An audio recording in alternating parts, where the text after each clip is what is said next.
how should we identify the right target audience? We have to listen. We have to try.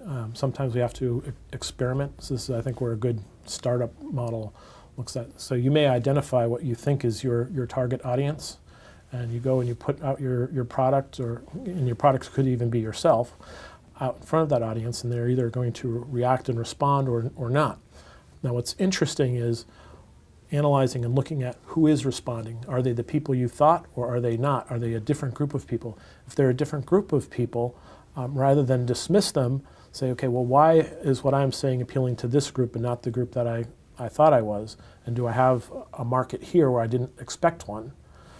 Or, you can also take a step back and say, okay, well, how do I need to change my message to appeal to this group? And that takes a lot more work.